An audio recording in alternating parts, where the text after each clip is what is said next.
उलझे हुए रहते हैं इन्हीं चीज़ों में, इसलिए दरकिनार हो गए हैं बीजेपी से। जब नीतीश जी हमारे सीएम साहब और डिप्टी सीएम साहब ने नौकरी की बात की ना, तो पहला नियुक्ति पत्र सुशील मोदी जी को मिल गया। वो गायब थे, अब आजकल सुबह सुबह टाइट होकर के बैठ जाते हैं मीडिया के सामने।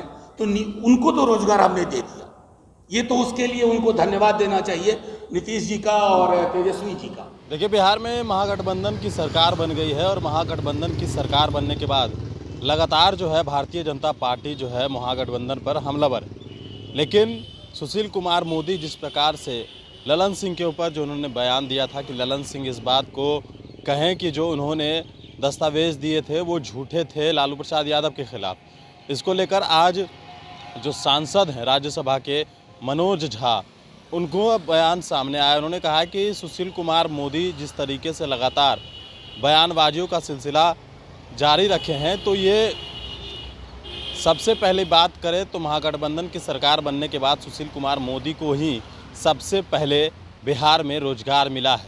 और इस बात को देखते हुए हम आग्रह करते हैं भारतीय जनता पार्टी के शीर्ष नेतृत्व से कि उनको कोई पद दे दे, सुशील कुमार मोदी को कोई पद दे दे भारतीय जनता पार्टी। तो आरजेडी ने तंज कसते हुए सुशील कुमार मोदी पर सांसद जो राज्यसभा के मनोज झा हैं, उन्होंने क्या कुछ कहा है, जरा सुनिए किस तरीके से सुशील कुमार मोदी के लिए पद की मांग कर रहे हैं और क्या कुछ कह रहे हैं। विपक्ष के लोगों पर अपने इन तीनों संस्थाओं को छोड़ रहे हैं। क्या हासिल हुआ?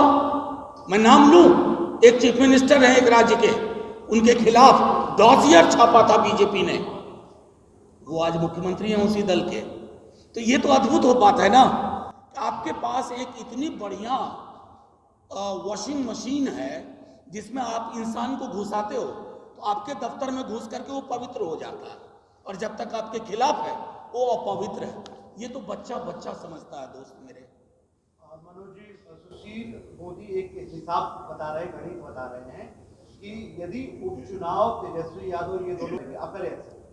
सुशील मोदी जी के बारे में मैंने परसों एक बात कही, बड़े सुलझे हुए इंसान हैं, उलझे हुए रहते हैं इन्हीं चीज़ों में, इसलिए दरकिनार हो गए हैं बीजेपी से। जब नीतीश जी हमारे सीएम साहब और डिप्टी सीएम साहब ने नौकरी की बात की ना, तो पहला नियुक्ति पत्र सुशील मोदी जी को मिल गया। वो गायब थे, अब आजकल सुबह सुबह टाइट होकर के बैठ जाते हैं मीडिया के सामने। तो उनको तो रोजगार हमने दे दिया, ये तो उसके लिए उनको धन्यवाद देना चाहिए नीतीश जी का और तेजस्वी जी का। रही बात ये जो नारद मुनि टाइप करना चाहते हैं, वो होगा नहीं।